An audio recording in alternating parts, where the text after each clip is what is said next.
Hello guys, welcome back. This is part number 1 on module number 18, current electricity. Previously module number 16 and module number 17 ரெண்டு chapters பார்த்துருக்கோம். These are nothing but electric fields and charges and then electrostatic potential and capacitance. இந்த units ரெண்டுமே important இருக்கிறதுனால அதுக்கு நிறைய problems எக்ஸ்க்ளூசிவாக solve பண்ணியிருக்கோம். அதில் டோட்டலாக உங்களுக்கு கண்டென்ட்ஸ் இருக்கும். லைக் ப்ராப்ளம் சால்விங்ஸ் கன்ஃபார்மாக இருக்கும். லைக்வைஸ் ப்ராப்ளம் சால்விங் நம்ம சொல்லும்போது எக்ஸாம்பிளார் ப்ராப்ளம்ஸ் அடிஷ்னல் எக்ஸசைசஸ் எல்லாமே இருக்கும். MCQs ஸ்பெசிஃபிக்காக சால்வ் பண்ணியிருக்கோம். தேவைப்பட்டுச்சுன்னா அதை ஃபுல்லாக கம்ப்ளீட்டாக பாருங்கள். Now we are going entering into module number 18 which is nothing but current electricity அப்படிங்கக்கூடிய யூனிட்டுக்குள்ளார போகிறோம். This is the very important unit in NEET based examination as well as JEE. என்ன காரணம்னா வெரைட்டி ஆஃப் சர்க்யூட்ஸ் இதில் அவைலபிளாக இருக்கும். So circuit based questions நிறையா இருக்கும். அதை நீங்கள் சால்வ் பண்ணும்போது நிறைய have to apply current theory, circuit theory அப்படிங்கிற மாதிரி விஷயங்கள் எல்லாமே நீங்கள் அப்ளை பண்ணுற மாதிரி இருக்கும். ரொம்பவே குரூஷியல் யூனிட்ஸ். அதே மாதிரி ஒவ்வொரு எக்ஸாம்லேயும் 2 அல்லது 3 கொஸ்டின்ஸ் கம்பல்சரியாக இருக்கக்கூடிய யூனிட்னு பார்த்தீங்கன்னா இந்த கரண்ட் எலக்ட்ரிசிட்டி. ஸோ அதனால தான் அதில் இருக்கக்கூடிய தியரி, அதோட யூனிட் கண்டிஷன்ஸ் எல்லாத்தையுமே ரொம்ப நிதானமாக பொறுமையாக எடுத்து பண்ணியிருக்கோம். ஷார்ட் அண்ட் ஸ்வீட்டாக உங்களுக்கான சினாப்சிஸ் ரொம்ப கிளியராக பண்ணுது அதுக்காக தான். அதனால் தியரியை கொஞ்சம் நல்லா கவனிச்சுக்கோங்க. ஸோ தியரியை நீங்கள் கன்ஃபார்ம் பண்ணதுக்கு அப்புறமா நீங்கள் MCQஸ்குள்ளே போனீங்கன்னா it will be helpful for you. மற்ற யூனிட்டுக்கு போல் எப்போதும் நம்ம சொல்கிறது தான், பட் இந்த யூனிட்டோட தியரியை நீங்கள் இன்னும் கொஞ்சம் ஸ்ட்ரென்தன் பண்ணிக்கிறது நல்லது. ஸோ அதை நம்ம இங்கே சொல்லணும் இல்லையா. So that is what we are doing. As usual நம்மளோட என்கொயரி ஃபார்ம் டிஸ்கிரிப்ஷனில் இருக்குது, தேவைப்பட்டால் ஃபில் பண்ணுங்கள். Please support us by liking this content, sharing this content, putting comments in the comments box. உங்கள் ஃப்ரெண்ட்ஸ் அண்ட் ஃபேமிலிக்கு ஷேர் பண்ணுங்கள் என்பதை சொல்லி வீடியோக்குள் போகலாம். So moving to the road map. இந்த யூனிட்டில் நம்ம பார்க்க போகிற டாபிக்ஸ் அப்படின்னு பார்த்தீங்கன்னா இதெல்லாம் தான். கிட்டத்தட்ட ஒரு 16 டாபிக் இருக்கும். So moving with introduction. Electric current அப்படின்னா என்ன, நம்ம எப்போதும் சொல்கிறது தான். கரண்ட்னா என்ன, V = I × Rன்னு சொன்னீங்க. அப்புறம் I which is equal to V/Rன்னு சொல்லிங்க. அப்புறம் power which is equal to V × Iன்னு சொல்லுவீங்க. மறுபடியும் ஏன் இந்த டாப்பிக்கே வருதுன்னா வேறு வழியே கிடையாது. பேஸ்ட் ஆன் கரண்ட்டில் என்னென்ன விஷயங்கள் நம்ம பார்க்க போகிறோங்கிறது முக்கியம். அப்புறம் எலக்ட்ரிக் கரண்ட்ஸ் இன் கண்டக்டர்ஸ். முதல் விஷயம் நீங்கள் சார்ஜஸ் பற்றி பார்த்தோம். ஏன்னா இந்த யூனிட்டோட ஃப்ளோவே நீங்கள் புரிஞ்சால் தெரியும். ஸோ சார்ஜஸை பற்றி பார்த்தோம். எலக்ட்ரிக் ஃபீல்டை பற்றி ஃபுல்லாக பார்த்தோம். அதுக்கப்புறமா அதாவது QE. அப்புறம் பொட்டன்ஷியல்ஸுக்கு போனோம். பொட்டன்ஷியலுங்கிறது V, கெப்பாசிட்டன்ஸ் அப்படிங்கிறது C. இதுக்கப்புறமா இந்த யூனிட்டில் நம்ம பார்க்க போகிறது கரண்ட்டையும், current which is nothing but I, அதோடு சேர்த்து ரெசிஸ்டன்ஸ் R. ஸோ அப்போது Q ஒரு பக்கம், V ஒரு பக்கம், I ஒரு பக்கம், E ஒரு பக்கம், C ஒரு பக்கம், R. ஸோ இந்த மாதிரி தான் இந்த யூனிட்டோட பிரித்து கொடுத்துருக்கிறதே as per NCERT. It's a very good. ஏன்னா ஒண்டர்ஃபுல்லான ஒரு விஷயம் என்னென்னா இப்படி கரெக்டாக நமக்கு என்னென்ன தேவையோ அதை பிரித்து கொடுத்துருக்காங்க. ஸோ இந்த சிலபஸ் படி போகும்போது நம்ம எதெல்லாம் நம்ம தரவு பண்ணுவோம் அப்படிங்கிறத நம்ம ஒவ்வொரு யூனிட்லையுமே பார்த்துருக்கோம். ஸோ அதன் பேஸ் பண்ணி போன யூனிட்லையுமே சார்ஜ் இன் கண்டக்டர் பார்த்தோம், potential in capacitance in conductor பார்த்தோம். இப்போ கரண்ட் இன் கண்டக்டர்ஸ் அதெல்லாம் பார்க்க போகிறோம். Ohm's law based on resistors. அப்புறம் ட்ரிஃப்ட் ஆஃப் எலக்ட்ரான்ஸ், VD அப்படின்னு சொல்லுவாங்க, ட்ரிஃப்ட் வெலாசிட்டி அப்படின்னு. இந்த ட்ரிஃப்ட் வெலாசிட்டி அப்படிங்கக்கூடிய விஷயம் நம்ம chapter number 13 kinetic theory of gases அதில் பார்த்துருப்போம். ஸோ இப்போ அதே டாபிக் இங்கே மறுபடியும் இங்கே வருது. ட்ரிஃப்ட் வெலாசிட்டி அப்படிங்கக்கூடிய ஒரு விஷயம் இங்கே வருது. ஸோ இந்த ட்ரிஃப்ட் வெலாசிட்டிக்கு ஏற்ற மாதிரி அடுத்தடுத்த ஸ்டெஃப் லைக்வைஸ் லிமிடேஷன்ஸ் ஆஃப் ஓம்ஸ்லாம் இருக்குது. Likewise resistivity of various materials இருக்குது. அப்புறம் temperature dependence on resistivity. So ரெசிஸ்டன்ஸை பேஸ் பண்ணி இருக்கக்கூடியது தான் இந்த எல்லாமே. அதே போல் இந்த கரண்ட் IE, ரெசிஸ்டன்ஸ் R, இதை பேஸ் பண்ணி இருக்கக்கூடிய எனர்ஜி அண்ட் பவர். அப்புறம் combination of resistor, series type, parallel type. அப்போ ஃபர்ஸ்ட் ஆஃப் ஆல் நம்ம கெப்பாசிட்டரில் சீரியஸ் அண்ட் பேரலல் பார்த்தோம் இல்லையா. இப்போ ரெசிஸ்டார்ஸில் சீரியஸ் பேரலல் பார்க்க போகிறோம். அதோட காம்பினேஷன் எப்படி வருது அப்படிங்கிறதுக்கான theory. Then cell, EMF, internal resistance அப்படிங்கக்கூடிய புது விதமான விஷயங்கள். அப்புறம் cells in series and parallel. அப்புறம் Kirchhoff rules, Wheatstone bridge, meter bridge, potentiometer. So இந்த 3 டாப்பிக்லேருந்து பார்த்தீங்கன்னா எப்படியும் ஒரு கொஸ்டின் நீங்கள் எதிர்பார்க்கலாம். ஏன்னா அந்த அளவுக்கு தஸ் ஆர் வெரி வெரி இம்பார்ட்டண்ட். ஏன்னா ப்ராக்டிக்கல் அப்ளிகேஷன்ஸில் வருது. அப்புறம் இப்போ கொடுத்துருக்கக்கூடிய ரிவைஸ்டு சிலபஸ் படி கேஸ் ஸ்டடி அப்படின்னு சொல்கிறாங்க இல்லையா. கேஸ் ஸ்டடி அதாவது லெபார்ட்டரி ஸ்டடி அப்படின்னு ஒரு டாபிக் இருக்குது. அதாவது ஃபைனலாக சிலபஸில் அதன்படி இருக்கக்கூடிய எக்ஸ்பெரிமெண்ட்ஸில் ஸ்கூல் எக்ஸ்பெரிமெண்ட்ஸ் இருக்கு இல்லையா, அதில் Wheatstone bridge, meter bridge, potentiometer 3மே இருக்குங்கிறதுனால இதை பேஸ் பண்ணி ப்ராப்ளம் வர்றதுக்கான சான்சஸ் அதிகம். ஸோ அதனால் அதையும் ஃபோக்கஸ் பண்ணி தான் நிறையா ப்ராப்ளம்ஸ் நம்ம சால்வ் பண்ண போகிறோம். லைக்வைஸ் இங்கே resistors in series and parallel அதோட தியரி ஆஸ் வெல் அஸ் அதோட ப்ராப்ளம்ஸ் வெரி வெரி இம்பார்ட்டண்ட். மீதி இருக்கக்கூடியது எல்லாம் ஒரு பக்கம். ஸோ இந்த யூனிட்டை வந்து நம்ம எப்படின்னா 3 டைப் ஆஃப் பிரிக்கலாம். ஸோ ஃபஸ்ட்டு இதோட கரண்ட்டோட பேஸஸ் என்னங்கிறத பார்த்துட்டு அப்புறம் ரெசிஸ்டர்ஸோட சீரிஸ் பேரலல் அது என்னன்னு பார்த்துட்டு அப்புறம் செல்ஸ் அண்ட் இஎம்எஃப் ஒரு பக்கம், அதுக்கப்புறம் ஃபைனலாக இங்கே இருக்கக்கூடிய எக்ஸ்பெரிமெண்ட்ஸ். இப்படி 4 பார்ட்டாக அது ஒரு நம்மளோட தியரி பிரியும். அந்த 4 பார்ட்டும் என்ன அப்படின்னு கேட்டிங்கன்னா எம்சிக்யூஸ் இந்த பேஸில் தான் வரும். ஸோ அந்த 4 பார்ட்டுக்கான எம்சிக்யூ நம்ம ஃபேஸ் பண்ணி அதையும் பேஸ் பண்ணி தான் இந்த யூனிட்டே நம்ம ஃபுல்லாக கம்ப்ளீட்டாக கவர் பண்ணியிருக்கோம். ஸோ தியரி இஸ் ஆல்சோ மேண்டேட்டுங்கிறத மறுபடியும் சொல்கிறேன். Now we will go to introduction. So moving to the introduction, பேசிக்காக இந்த யூனிட்டில் நம்ம பார்க்கக்கூடிய விஷயம் என்னென்னா, the flow of charges in lightning is not steady, but in our everyday life we see many devices where charge flows in a steady manner. So இது எல்லாமே தொடங்கக்கூடிய இடம்னு பார்த்தீங்கன்னா சார்ஜஸ். ஸோ அந்த 2 சார்ஜஸுக்கு இன்பிட்வீனில் இருக்கக்கூடிய ஃபீல்டுக்கு the distance is nothing but your D அல்லது ஆர் அப்படின்னு சொல்லுவோம்.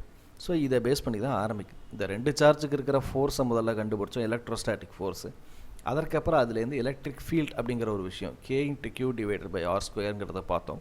தென் potential which is equal to K × Q / R அப்படிங்கிறத பார்த்தோம். அதே போல் எனர்ஜி அப்படின்னு பார்க்கும்போது U = K × Q × Q / Rன்னு பார்த்தோம். இது எல்லாமே எதை பேஸ் பண்ணியிருக்குன்னா சாப்டர் நம்பர் 8 பேஸ் பண்ணி நம்ம எல்லாத்தையும் பார்த்தோம் இல்லையா. இப்போ நம்ம பார்க்கக்கூடியது என்னென்னு கேட்டிங்கன்னா I. ஸோ இந்த ஐங்கிறது எதை பேஸ் பண்ணி இருக்குது? ஸோ ஐ அப்படின்னு சொல்லும்போது யூஸ்வலாக நம்ம என்ன சொல்லுவோம், ரெசிஸ்டன்ஸ் பேஸில் நம்ம சொல்லலாம், இல்லை கெப்பாசிட்டர் பேஸில் சொல்லலாம்.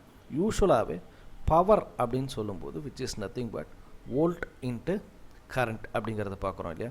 அப்போ I which is equal to power by வோல்ட்டுன்னு பார்க்கலாமா? சரி. அதே போல் potential V which is equal to I into resistance. அப்போ I which is equal to V by Rன்னு சொல்லலாமா? ஸோ இப்படி ஒவ்வொரு காம்பினேஷனில் நம்ம கரண்ட்டை மட்டும் தனியாக செக்ரிகேட் பண்ணுறோம் based on power, based on voltage, paste on resistance. இதை ஏன் நம்ம பார்க்குறோம் அப்படிங்கிறத நம்ம அடுத்தடுத்த ஸ்டெப்புக்கு போக போகிறோம். ஏன்னா வோல்டேஜ் அப்படின்னு சொல்லும்போது ஒரு பேட்டரியை நம்ம கனெக்ட் பண்ணுறோம் அப்படின்னு சொன்னோம்னா ஒரு பேட்டரியோட பாசிட்டிவ் அண்ட் நெகட்டிவ் எண்டில் நம்ம கனெக்ட் பண்ணும்போது இந்த சர்க்யூட் ஃபுல்லாக அதோட பவருங்கிறது அதோட வோல்டேஜுங்கிறது கான்ஸ்டண்ட்டாக சப்ளை ஆகிட்டே இருக்கும். அதில் நமக்கு தேவையான ரெக்குயர்மெண்ட்டுக்கு நம்ம என்ன செய்யலாம் அப்படின்னு கேட்டிங்கன்னா அதை நம்ம ஷார்ட் பண்ணிக்கலாம். ஓகேங்களா? ஃபார் எக்ஸாம்பிள் இப்போ நமக்கு சப்ளைலேருந்து வரக்கூடியது எலக்ட்ரிக்கல் லைன்ஸ் இருக்குது. ஸோ எலக்ட்ரிக்கல் லைன்ஸ்லேருந்து நமக்கு பவர் கிடைக்குது. ஸோ அந்த பவர்லேருந்து நமக்கு கிரிட்லேருந்து திருப்பி இங்கே வீட்டுக்கு வந்து ஒவ்வொரு டிவைசஸ்க்கும் போகுதுன்னா இப்போ வீட்டில் இருக்கக்கூடிய டிவைசஸில் சுவிட்ச் போர்ட்லேருந்து வரக்கூடியது மல்டிபிள் நம்பர் ஆஃப் லைன்ஸ் போகும். ஒரு லைனில் பார்த்தீங்கன்னா 0 வாட் அப்படின்னு சொல்லக்கூடிய அந்த 15 வாட் பல்பு எரியுது. இன்னொரு பக்கம் பார்த்தீங்கன்னா ஃபேன் ஓடுது, ஒரு பக்கம் டிவி, ஒரு பக்கம் ஹோம் தியேட்டர், அதுக்கப்புறம் அயன் பாக்ஸ், இது தவிர ஒரு பக்கம் ஹீட்டர். இப்படி ஒவ்வொரு டிவைஸுமே பார்த்தீங்கன்னா சேம் அமௌண்ட் ஆஃப் வோல்டேஜாக தான் ரன் ஆகும். பட் ஆனால் அதோட வாட்ஸுங்கிறது மட்டும் என்னவாக இருக்கும் அப்படின்னு கேட்டிங்கன்னா கம்மியாக இருக்கும். ஸோ இப்போ எனக்கு நீங்கள் என்ன சொல்லலாம் அப்படின்னா கமெண்ட்ஸில் எனக்கு நீங்கள் தெரியப்படுத்த வேண்டிய விஷயம், நீங்கள் உங்கள் வீட்டில் யூஸ் பண்ணக்கூடிய ஃபேன் எவ்வளோ வாட் சர்ச் பண்ணுங்கள். இல்லை ஃபேனையே கூட நீங்கள் பார்த்தீங்கன்னா தெரியும், ஃபேன் இருக்கக்கூடிய அட்டைப்பெட்டி எடுத்து பார்த்தீங்கன்னா தெரியும்.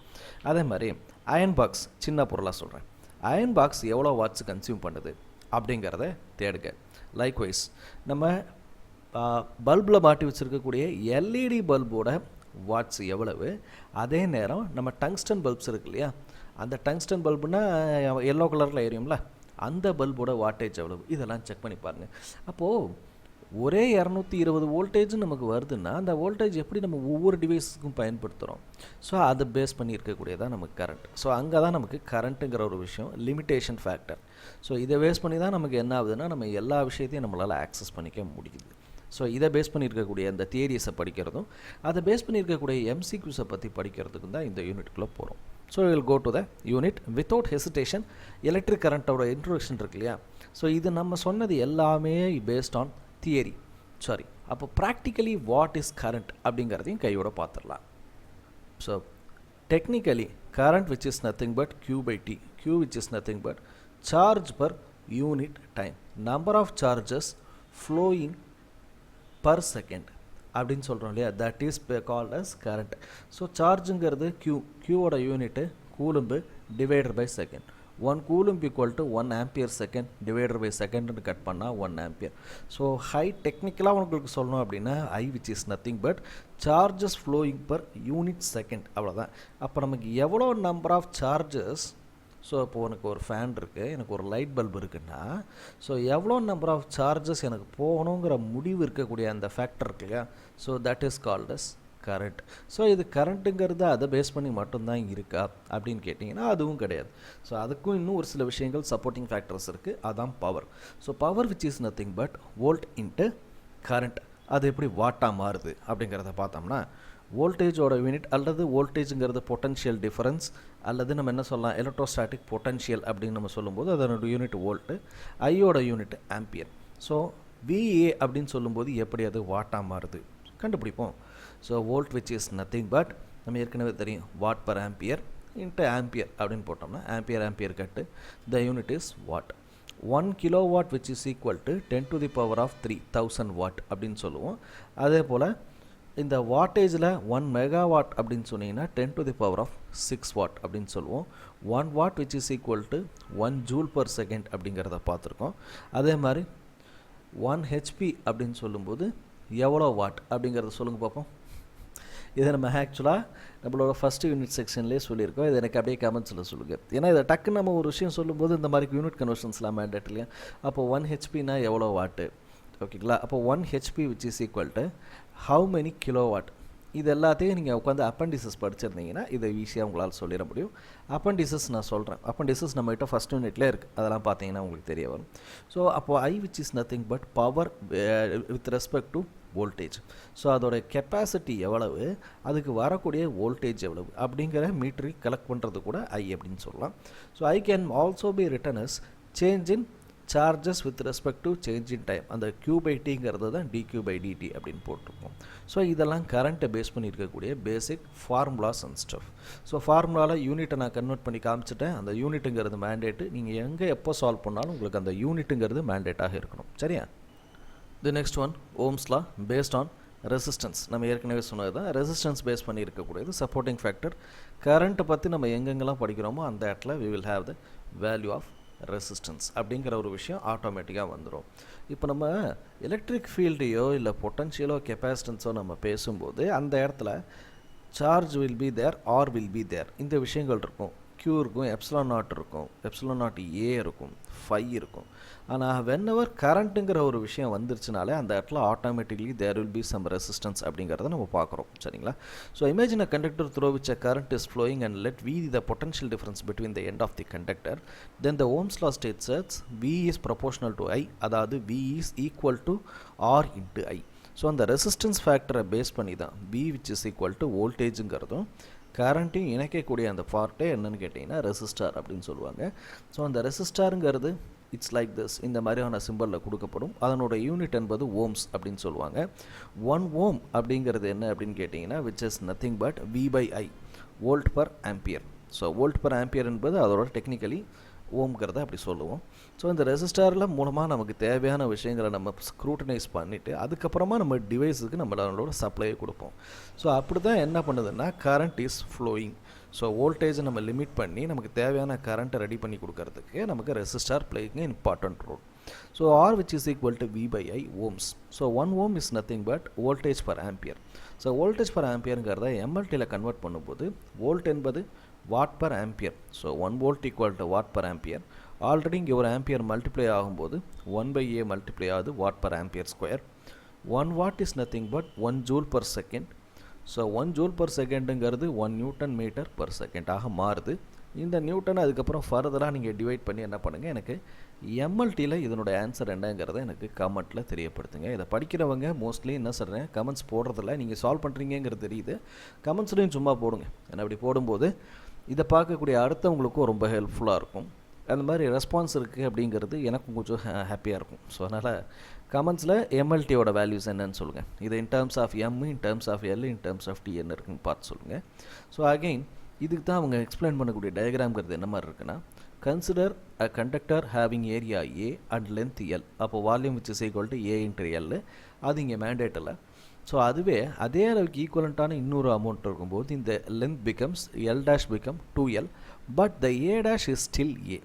ஏன்னா ஏ என்பது ஒரே சீரான அளவில் இருக்குது. அதே நேரம் இங்கே நமக்கு என்ன பண்ணுறோம் அப்படின்னா, திஸ் எல்லுங்கிறது L dash which is equal to L, but A dash என்பது ஏ பை 2ஆக மாறுது. ஸோ அப்போது 2 into a dash அப்படின்னு போடும்போது 2 into a by 2னு போட்டால் தான் the total value of aங்கிறது வருது. அப்போ a dashங்கிறது என்ன பண்ணுறோன்னா தனியாக பிரிக்கலாம். ஸோ மோஸ்ட்லி இந்த ரெசிஸ்டார் பேஸ்டு ப்ராப்ளம்ஸில் ரெசிஸ்டார் கரண்ட் இதை பேஸ் பண்ண ப்ராப்ளத்தில் நான் இனிஷியலாக சொன்னேன் இல்லையா, current and R based problems அதில் எல்லாத்துலேயும் வரக்கூடிய முக்கியமான ஒரு formula R which is equal to rho L by A. இந்த விஷயத்தில் தான் உங்களுக்கு டோட்டல் ப்ராப்ளமும் வரும். ஸோ என்னென்னா இந்த ப்ராப்ளம் தான் உங்களுக்கு it's a very very very very இம்பார்ட்டண்ட்டான ஒரு யூனிட். ஏன்னா நீங்கள் பார்க்கக்கூடிய எல்லா ப்ராப்ளம்ஸ்லையும் இந்த ரோயல் பை ஏ அப்படிங்கிற விஷயம் கண்டிப்பாக வந்துடும். இது எல்லாமே பேஸ் பண்ணி எது இருக்குன்னா, ஒன்று லென்த்து டபுளாக இருக்கும், இல்லை ஏரியாவை ஹாஃப் ஆக்கியிருப்பாங்க, இல்லை ஏரியாவை டபுள் ஆக்கியிருப்பாங்க. ஸோ இந்த மாதிரி சின்ன சின்ன விஷயங்கள் பேஸ் பண்ணி லென்த்தையும் ஏரியாவும் பேஸ் பண்ணியிருக்கக்கூடிய பல ப்ராப்ளம்ஸுக்கு ஸ்டெப்பே இதுதான். சரி, இவ்வளவும் பார்த்துட்டோமே. ஆறுங்கிறது ரெசிஸ்டன்ஸு, எல்லுங்கிறது லென்த்து, ஏங்கிறது area. So what you mean by rho? ரோன்னு யூஸ்வலாக நம்ம பார்க்கும்போது நம்ம யூஸ்வல் மெத்தட்ஸ் படி டென்சிட்டி, அதாவது unit kilogram per metre cube நம்ம பார்த்துருக்கோம். இங்கே ஒரு மெட்டீரியலுக்கு என்ன, ஏன்னா இந்த ப்ராப்பர்ட்டி ஆஃப் அ சாலிட். அப்படி பார்த்தா இங்கே எனக்கு கொடுத்துருக்கக்கூடிய இந்த மெட்டீரியல் சாலிட் தானே, இதுக்கு டென்சிட்டி இருக்கக்கூடாதா? கண்டிப்பாக இருக்கும். எந்த ஒரு பொருளுக்கும் டென்சிட்டிங்கிறது இருக்கும். ஆனால் அதில் எலக்ட்ரிக் கரண்ட் பாஸ் பண்ணப்படும் போது அது எப்படி ரியாக்ட் பண்ணுது? சார், இதுக்கு ஒரு பெஸ்ட் எக்ஸாம்பிள் சொல்கிறேன்னா, இதே அளவில் ஒரு பிளாஸ்டிக் ராடை எடுத்துப்போம். பிளாஸ்டிக் ராடில் நீங்கள் எலக்ட்ரிசிட்டியை பாஸ் பண்ணும்போது என்ன எஃபெக்ட் ஆகுதுங்கிறத பார்க்கலாம். லைக்வைஸ் ஒரு மெட்டல் ராடு, அந்த மெட்டல் ராடு இப்போ போய் நீங்கள் பிளாஸ்டிக்கில் கையை வச்சிங்கன்னா உங்களுக்கு இண்டக்ட் ஆகாது. அதுவே மெட்டல் ராடில் கை வச்சிங்கன்னா என்ன ஆகும்? இண்டக்ஷன் உங்கள் மேலே கரண்ட்டு பாஸ் ஆகும் இல்லையா? இது எதற்காக? இது என்ன காரணம்? So how it conducts the electricity, how it conducts electricity, அதை பேஸ் பண்ணியிருக்கு. அப்போ அந்த எலக்ட்ரிசிட்டியை கண்டக்ட் பண்ணக்கூடிய ப்ராப்பர்ட்டி அப்படின்னு ஒன்று இருக்கும் இல்லையா, the property that it conducts electricity அப்படின்னு இருக்கு இல்லையா, அதற்கு பேர் தான் இந்த ரோ. ஸோ ஆனால் இந்த ரோங்கிறது இங்கே டென்சிட்டி கிடையாது. So rho is nothing but resistivity அப்படின்னு சொல்லுவாங்க. தி ப்ராப்பர்ட்டி ஆஃப் ரெசிஸ்டிவிட்டி அப்படின்னு சொல்லுவாங்க. அதனுடைய யூனிட்டு ஓம் மீட்டர் அப்படின்னு பேர். த வேல்யூ ஆஃப் ரெசிஸ்டன்ஸ் அப்படின்னு சொல்லும்போது ரெசிஸ்டிவிட்டி, அதனுடைய property of conducting electricity is called as resistivity. அதனுடைய unit ohm metre. So property of ரெசிஸ்டன்ஸ்னு கூட சொல்லலாம். Resistance property of resistance property அப்படின்னு சொல்லணும் வச்சுங்களேன். So that is called as R.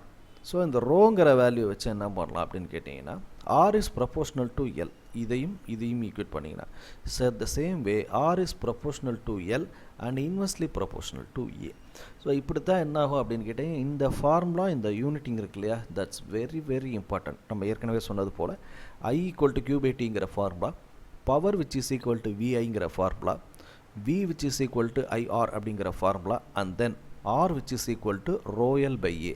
இந்த 4 ஃபார்முலா வச்சு கிட்டத்தட்ட பார்த்தீங்கன்னா உங்களால் ஒரு 50 MCQs என்னால் காட்ட முடியும். அவ்வளோ கொஸ்டின்ஸ் இருக்குது. ஸோ இதை மட்டும் பேஸ் பண்ணி அவ்வளோ கொஸ்டின்ஸ் உங்களால் நான் காமிக்க முடியும். அவ்வளோ எக்ஸாம்பிள்ஸ் இருக்குது, அவ்வளோ ப்ராப்ளம்ஸை நம்ம ஃபிக்ஸ் பண்ண முடியும். ஏன்னா அந்த அளவுக்கான வாய்ப்புகள் இதில் அதிகம் அப்படிங்கிறத தெரிஞ்சுக்கோங்க. தி next one, potential which is nothing but E into L. என்ன சார், இதுக்கு முன்னாடி வரைக்கும் E = V = EDனே சொன்னீங்க, இப்போ மட்டும் என்ன EL? ஒன்றும் பெருசாக வித்தியாசம் இல்லை. இரண்டு சார்ஜுகளுக்கு நடுப்ப இருக்கக்கூடிய டிஸ்டன்ஸை Dன்னு நம்ம சொன்னோம் அல்லது Rன்னு சொன்னோம். அதுவே ஒரு கண்டக்டர் மேலே அது பாஸ் ஆகுது, அதாவது இன்னொரு பொருள் மேலே அது பாஸ் ஆகுது அப்படின்னு சொல்லும்போது அதனுடைய லென்த்து அப்படிங்கிறது இது தானே. அப்போ சார்ஜ் ஆரம்பிக்கிற இடம், சார்ஜ் எக்ஸிட் ஆகிற இடம், அப்போ அதுக்கு நடுப்புற இருக்கக்கூடிய அந்த டிஸ்டன்ஸ் D தானே அது. ஸோ அந்த மாதிரி என்ன சொல்கிறாங்கன்னா, கண்ணுக்கு தெரியாத ஒரு இன்ஃபைனைட் ஸ்பேஸில் இருக்கக்கூடிய D மாதிரியே கண்ணுக்கு தெரிஞ்ச ஸ்பேஸை பொறுத்த மட்டும் இந்த L.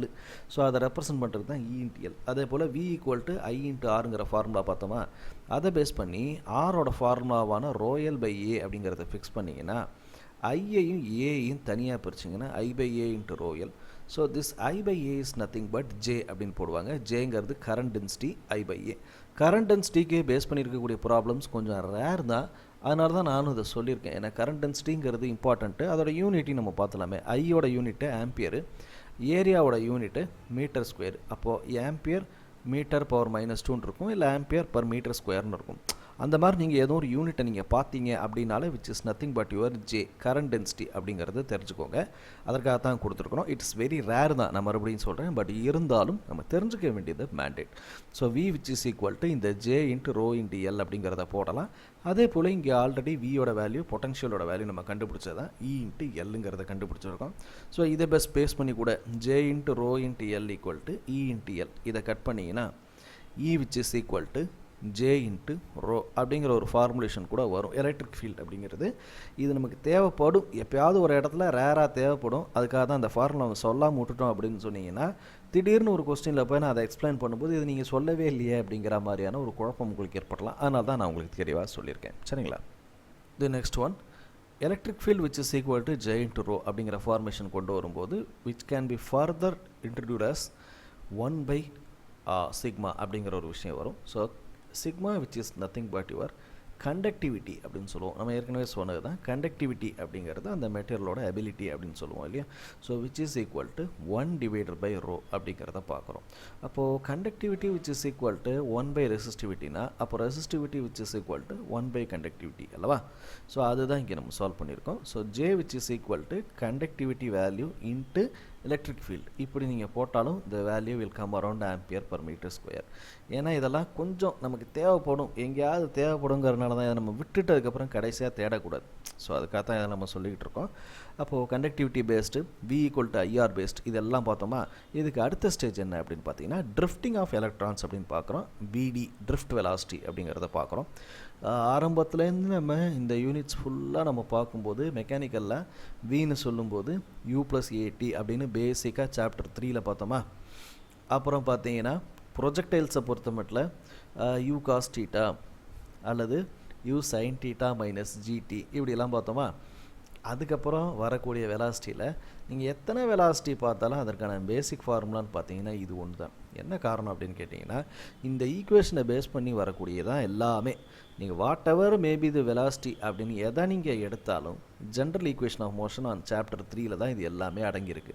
ஸோ இதுக்கான பேசிக் ஸ்டெப் என்னென்னா current in a metallic conductor the magnitude of current density in a metal is the magnitude of charge contained in the cylinder of unit area and length and VD அப்படிங்கிறத base பண்ணியிருக்கு. So இது எதை base பண்ணியிருக்குன்னா விடியையும் with respect to டயத்தையும் base பண்ணியிருக்கு. So எப்படின்னா force which is equal to mass into acceleration which is electrostatically q into e.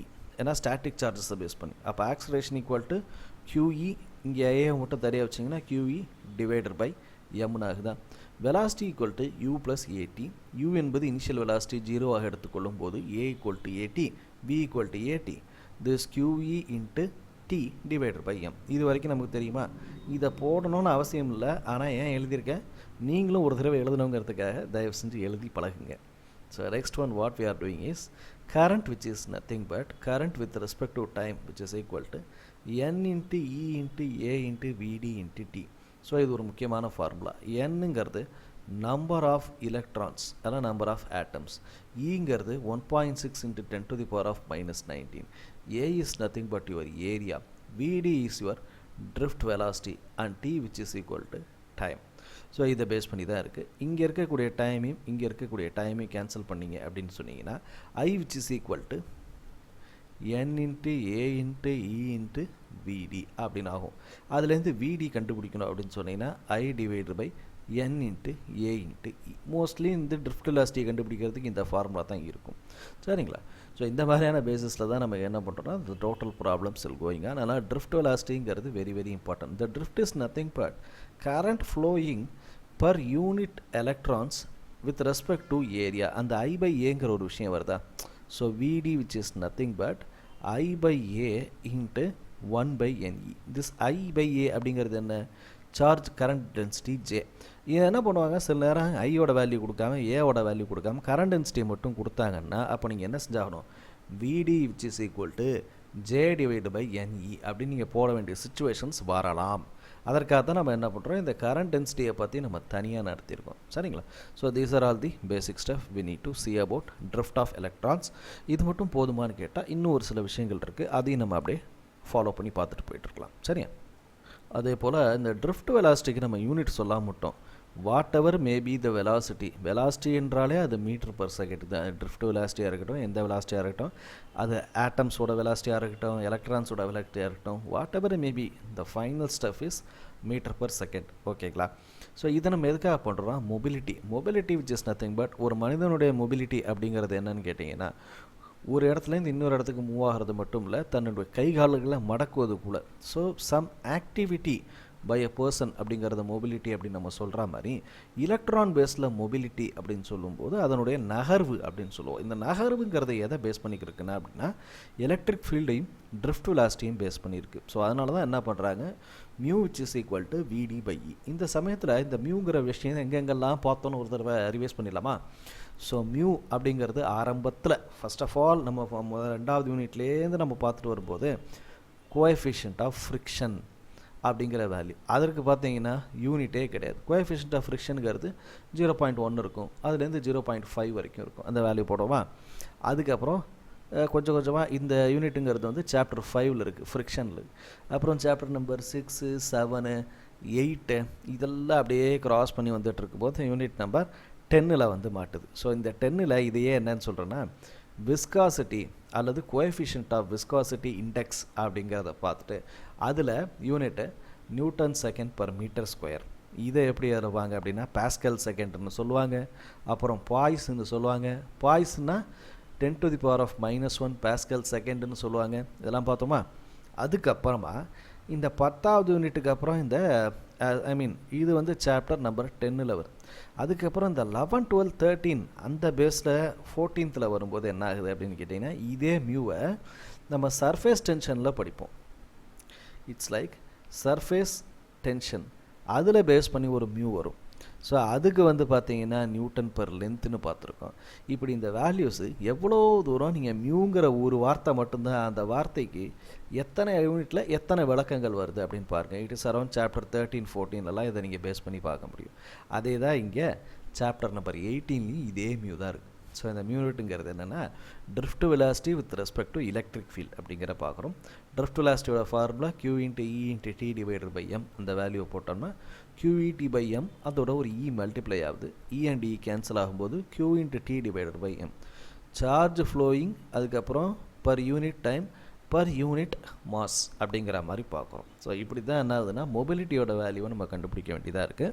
மொபிலிட்டியோட ஃபார்முலாவும் அடுத்தடுத்த ஸ்டெப்ஸில் உங்களுக்கு இம்ப்ளிமெண்ட் ஆகும்போது தெரியும். எக்ஸாம்பிள் ப்ராப்ளம்ஸில் மொபிலிட்டி எப்படி யூஸ் ஆகுதுங்கிறத நம்மளால் தெரிஞ்சுக்கொள்ள முடியும். எக்ஸாம்பிள் ப்ராப்ளம்ஸ் நம்ம சால்வ் பண்ணுவோம் இல்லையா, யூஸ்வலி ஆஃப்டர் தியரி முடிச்சதுக்கப்புறமா நம்ம எக்ஸாம்பிள் ப்ராப்ளம்ஸ் பார்ப்போம்ல, அதில் இதோட யூசேஜ் எந்த அளவுக்கு இருக்குங்கிறத நீங்கள் தெரிஞ்சுக்கலாம். The next step, resistivity of various material. நம்ம ஏற்கனவே பார்த்தது தான் ரெசிஸ்டிவிட்டி அப்படின்னு நம்ம சொல்லும்போது ரோங்கிறத சொன்னோம். Conductivity which is equal to 1/resistance அப்படிங்கிறதையும் பார்த்தோம் இல்லையா. இந்த ரெசிஸ்டிவிட்டிங்கிறது ஒவ்வொரு மெட்டீரியலுக்கும் மாறுபடும் அப்படிங்கிறத பார்த்தோம். ஸோ கண்டக்டரை பொறுத்த மட்டும் சில்வர், காப்பர், அலுமினியம் இதோட வேல்யூஸ் நம்ம இருக்கு இல்லையா. இதில் நமக்கு வெரி லீஸ்ட் வேல்யூ அப்படின்னு பார்த்தீங்கன்னா ரொம்ப ரொம்ப கம்மியான வேல்யூ அப்படின்னு சொன்னீங்கன்னா இங்கே 1.6 × 10⁻⁻8. It is very minute. அதே நேரத்தில் இங்கே 48 × 10⁻⁸ இப்படிங்கிறத மேக்ஸிமம் பார்க்குறோம். செமிகண்டக்டர்ஸை பொறுத்த மட்டும் அந்த வேல்யூஸ் இங்கே 10⁻⁸ அப்படியே குறையிறத பார்க்குறோம். ஜெர்மானியம்லாம் பார்த்தீங்கன்னா 10⁻ போல் டைரக்ட் வேல்யூஸ்க்கே வந்துருச்சு. ஜெர்மானியம், சிலிக்கான்லாம் பார்த்தீங்கன்னா 2300ன்னு போட்டிருக்காங்க. அப்படின்னா என்ன அர்த்தம், அந்த அளவுக்கு அதில் வந்து நீங்கள் எவ்வளோ தான் பாஸ் பண்ணாலும் ரெசிஸ்டிவிட்டிங்கிறது வந்து அவ்வளோ ஹையஸ்ட் அமௌண்ட்டில் இருக்கும். ஸோ அந்த ஹையஸ்ட் அமௌண்ட்டில் இருக்கிறனால தான் உங்களால் என்ன ஆகுதுன்னு கேட்டிங்கன்னா, கரண்ட்டுங்கிறது பாஸ் ஆகிறதுக்கான வேலையே இருக்காது. ஸோ சிலிக்கான்ங்கிறது அந்தளவுக்கு வந்து உங்களுக்கு ரெசிஸ்டன்ஸ் அதிகமாக இருக்கக்கூடிய விஷயமா இருக்கும். இன்சுலேட்டரை பொறுத்த மட்டும் எல்லாமே 10⁻ பாசிட்டிவில் வருது பாருங்கள்.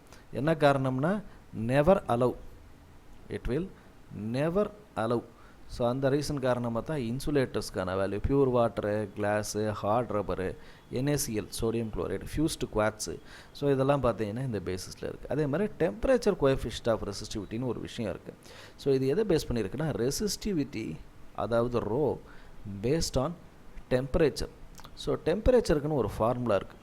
ρ0 which is equal to ρ × 1 + α × ΔT.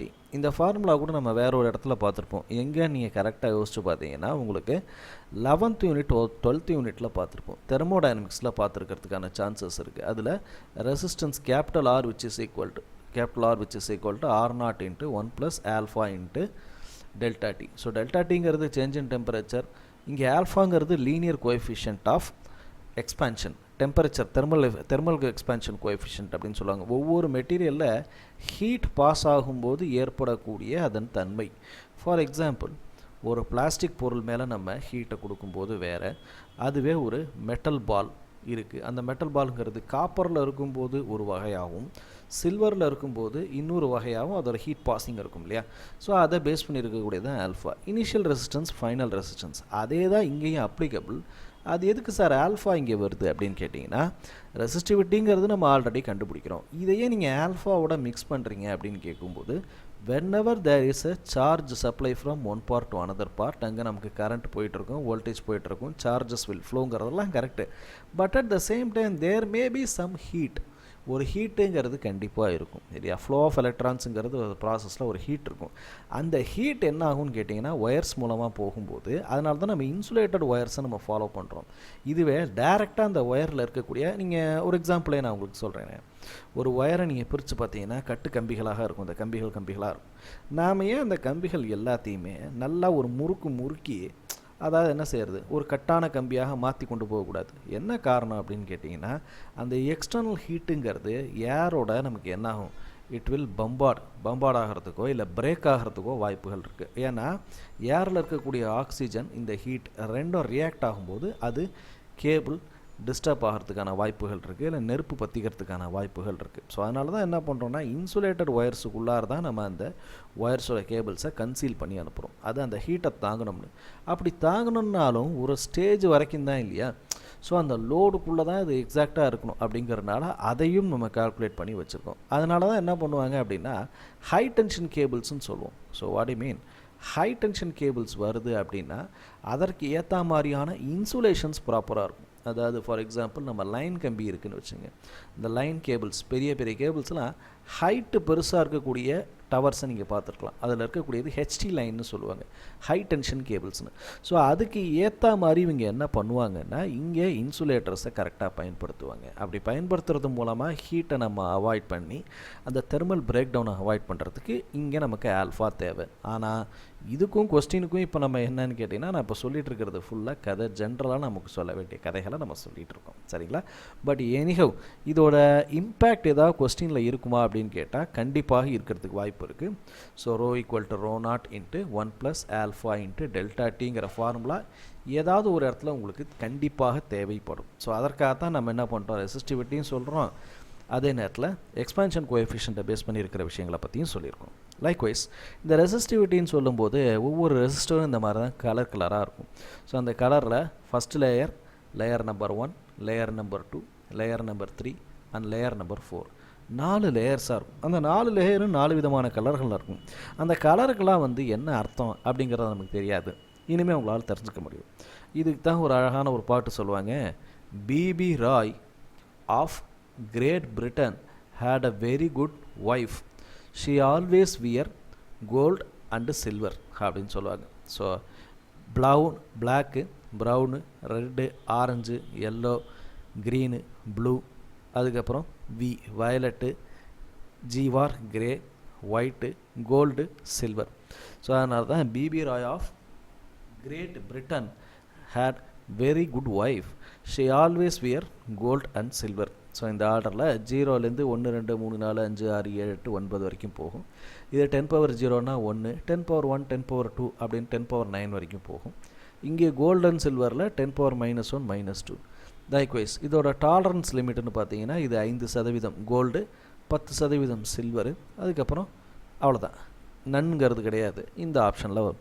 So இப்படி கொடுத்துருக்கக்கூடிய ஒரு ரெசிஸ்டரை கொடுத்தா அந்த ரெசிஸ்டரில் என்னென்னலாம் இருக்குது அப்படிங்கிறது. இதுவுமே கூட பார்த்தீங்கன்னா ஒரு இம்பார்ட்டண்ட்டான கொஸ்டின், எம்சிக்யூ பேஸில் இருக்கக்கூடிய கொஸ்டின்ஸில் வெரி வெரி இம்பார்ட்டண்ட். என்னென்னா, ஒன்று ஒரு ரெசிஸ்டரை கொடுத்துட்டு அதில் 4ல் என்ன கலர் இருக்குது அப்படின்னு கேட்டால் அதோட ஃபைனல் வேல்யூ, அதோட ஓம்ஸ் எவ்வளவு அப்படின்னு கண்டுபிடிக்க சொல்லுவாங்க. இல்லைன்னா என்ன சொல்லுவாங்கன்னா, ஒரு 4 கலரை கொடுத்துருவாங்க, எனக்கு ப்ளூ இருக்குது, பிளாக் இருக்குது, ஆரஞ்சு இருக்குது, அப்புறம் ரெட் இருக்குது, இதில் எந்த காம்பினேஷனை நீங்கள் சூஸ் பண்ணிங்கன்னா உங்களுக்கு வரக்கூடிய வேல்யூ ஒரு 110 ஒரு 108 ஓம்ஸ் வரும் அப்படின்னு கேட்பாங்க. அதில் இது பிபிஓஆர்னு இருக்கும் ஒரு ஆப்ஷன், பி பி ஓஆர் இருக்கும். ரெண்டாவது ஆப்ஷனு ஓஆர் பிபின்னு இருக்கும். அடுத்து ஆர்ஓபிபின்னு இருக்கும். அப்புறம் இந்த மாதிரி தான் ஆர்பி ஓபி அப்படின்னு இருக்கும். ஸோ இந்த மாதிரி ஒவ்வொரு காம்பினேஷனில் நீங்களே சால்வ் பண்ணி அதில் எது பெஸ்ட் ஆன்சர்னு சூஸ் பண்ணணும். ஸோ இதை இந்த டேபிளை நீங்கள் மேண்டேட்டாக ஞாபகம் வச்சா மட்டும்தான் லூப்பன் காரணம் இந்த கொஸ்டின் எப்படி கேட்டாலும் நம்ம சால்வ் பண்ண முடியும். இப்போ நான் சொல்லிட்டு இருக்கிறது எல்லாமே எம்சிக்யூக்கு பேஸ் பண்ணி இருக்கக்கூடிய விஷயங்கள் எல்லாத்தையும் சொல்லிட்டோமா. ஸோ இதோட ரெசிஸ்டிவிட்டி ரேஞ்சை வந்து கலரில் கொண்டு வரணுங்கிறதுக்காக தான் இங்கே வந்து செராமிக்கு, ரப்பரு, பிளாஸ்டிக்ஸ் இதெல்லாம் யூஸ் பண்ணிக்கூடிய விஷயங்கள். ஸோ இதில் தான் என்ன பண்ணுவாங்கன்னா இந்த கலரை மட்டும் அதுக்காக தான் ஸ்பேஸ் பண்ணுவாங்க. ஸோ அந்த கலருங்கிறது தேவை அப்படிங்கிறதுக்காக கொடுக்கறது. ஓகேவா. ஸோ இதில் செமிகண்டக்டர்ஸ் இருக்கும், இதில் கண்டக்டர்ஸ் இருக்கும். அதோட கேரக்டரிஸ்டிக்ஸ் ஒவ்வொன்றுமே ஒவ்வொரு வகையாக இருக்கும். அது டெம்பரேச்சரை பேஸ் பண்ணியிருக்கும். ஸோ அதெல்லாம் வந்து ஃபார்முலேட் பண்ணக்கூடியதான் இந்த மாதிரியான ஒரு விஷயம். ஸோ இந்த மாதிரியான கலர்ஸை பேஸ் பண்ணி வரக்கூடிய ப்ராப்ளம்ஸை நான் உங்களுக்கு சால்வ் பண்ணி காட்டுறேன். ஸோ இதெல்லாம் ரொம்ப ரொம்ப இம்பார்ட்டண்ட்டான விஷயங்கிறது உங்களுக்கு தெரியணும் இல்லையா. ஸோ எம்சிக்யூ பேஸில் இருக்கக்கூடிய அனதர் ஒன் இம்பார்ட்டன்ட் டாபிக்ங்கிறது இதுதான். ஏன்னா இதுக்கு முன்னாடி நம்ம பார்த்தது வேறு, இது ஒரு தனி ஸ்ட்ரீம். ஏன்னா இந்த யூனிட்டில் மட்டும் பார்த்தீங்கன்னா வெவ்வேறு கிட்டத்தட்ட ஒரு 10 டைப் ஆஃப் ப்ராப்ளம்ஸ் கேட்கக்கூடிய 10 டைப்பு இல்லை 10 டாபிக்ஸ்லேருந்து உங்களால் கொஸ்டின் கேட்க முடியும். ஏன்னா அந்தளவுக்கு இந்த யூனிட்டுங்கிறது இட்ஸ் அ ட்ரெஷர் அப்படின்னு சொல்லலாம். இதுலேருந்து உங்களால் 1000 கொஸ்டின்ஸ் கூட கேட்க முடியும். அந்த அளவுக்கு இதில் வந்து என்னால் காம்பினேஷன்ஸ் கொடுக்க முடியும். ஒன்றும் இல்லை, 1 2 3 4 5 6 7 8 9 10 இதை பெர்முட்டேஷன் காம்பினேஷனில் மட்டும் போட்டு பாருங்களேன். போட்டிங்கன்னா மட்டும் கிட்டத்தட்ட 1000 காம்பினேஷனில் இந்த கொஸ்டின்ஸ் நம்மளால் எடுக்க முடியும். 1000 காம்பினேஷன் எடுத்தாலும் 1001வது காம்பினேஷனும் வரும். ஸோ அப்படி தான் இந்த கொஸ்டின்ஸுக்கெலாம் எண்டே கிடையாது. எந்த காம்பினேஷனில் எந்த ஆர்டரில் வேணால் எடுக்கலாம். ஆனால் என்ன, நமக்கு இந்த பிபி ராய்ங்கிற வாய்ப்பாடு ஞாபகத்தில் இருக்கணும். இதை நீங்கள் கரெக்டாக ஞாபகம் வச்சிட்டிங்கன்னா மற்றபடி இதை வந்து ஒரு விளையாட்டாகவே நம்ம விளையாடலாம். ஸோ அந்தளவுக்கு ரொம்ப ஹெல்ப்ஃபுல்லாக இருக்கும். சரிங்களா. So we have come to the end of this part. Next பார்ட்டில் ரெசிஸ்டர்ஸோட காம்பினேஷன், இஎம்எஃப், இன்ஸ்ட்ருமெண்ட்ஸ் இதெல்லாம் பார்க்கணும். ஏன்னா இது ஆல்ரெடி மோர் தென் 25 மினிட்ஸ் வந்துருச்சுன்னு நினைக்கிறேன். ஸோ இதில் எனக்கு என்ன கேட்டிங்கன்னா, இந்த resistor combination, EMF combination, instruments இது எல்லாத்தையும் ஒரு பார்ட்டில் சொல்ல முடியும்னு என்னால் சொல்ல முடியல. Maybe tech can be extended to 2 பார்ட்டாக கூட போகலாம். ஆனால் என்னால் ஒன்றும் ஷுவராக சொல்ல முடியும். நம்ம என்னென்னலாம் டைரக்ட் பேஸ்டு கொஸ்டின்ஸ் வருதோ அந்த டைரக்ட் பேஸ்டு கொஸ்டின்ஸ்க்கான ஃபார்முலா, அதோட யூனிட்டோட தியரியை பார்ட் 1ல் கிளியராக பார்த்துட்டோம். இதுக்கப்புறம் வரக்கூடிய பார்ட்டில் வந்து பார்த்திங்கன்னா டைரக்ட் பேஸ்டுன்னு சொல்லக்கூடியதை விட லாஜிக் பேஸ்டு, சர்க்யூட் பேஸ்டு இருக்கக்கூடிய கொஸ்டின்ஸ் எல்லாம் கேட்கக்கூடக்கூடியது இந்த யூனிட்டில் தான் வரும். Circuit based, diagram based. So இந்த மாதிரியான கொஸ்டின்ஸ்லாம் சேலஞ்சிங்கான கொஸ்டின்ஸ் ஃபுல்லாக வரக்கூடியது அடுத்தடுத்த யூனிட் தான். அதனால் இந்த பார்ட்டை தரவு பண்ணிவிட்டு அதுக்கப்புறமா அடுத்த பார்ட்டுக்குள்ளே போங்க. மேபி இதில் இருக்கக்கூடிய லாஜிக்லையோ இல்லை சர்க்யூட்லையோ உங்களுக்கு டயக்ராம்ஸ்லையோ நிறைய எக்ஸ்போஷர் தேவைப்படுச்சு அப்படின்னு சொல்லும்போது நீங்கள் டக்குன்னு பேனிக் ஆகிறதுக்கு வாய்ப்புகள் இருக்குது. அந்த பேனிக்னஸ் கண்டிப்பாக வரும். ஏன்னா இதில் இருக்கக்கூடிய லாஜிக்கு, இதில் இருக்கக்கூடிய சர்க்யூட்ஸ் கிட்டத்தட்ட 1000 கொஸ்டின்ஸ் நீங்கள் ரொம்ப ஈஸியாக சால்வ் பண்ணி முடிச்சுட்டு போக முடியும். அவ்வளோ கொஸ்டின்ஸ் அவைலபிளாக இருக்குது. அதனால் நீங்கள் என்ன செஞ்சாகணும், முதல்ல டைரக்ட் பேஸ்டு கொஸ்டின்ஸை நல்லா ஸ்ட்ரென்தன் பண்ணிவிட்டு அதுக்கப்புறமா பார்ட் 2க்குள்ளே வாங்க. அப்படி வந்தீங்கன்னா உங்களுக்கு ரொம்ப ஹெல்ப்ஃபுல்லாக இருக்கும் அப்படிங்கிறத நான் நம்புகிறேன். As usual our enquiry form is given in the description box. தேவைப்பட்டால் ஃபில் பண்ணுங்கள். Please support us by liking this content, sharing this content, putting comments in the comments box. Thanks for watching this video. Thank you.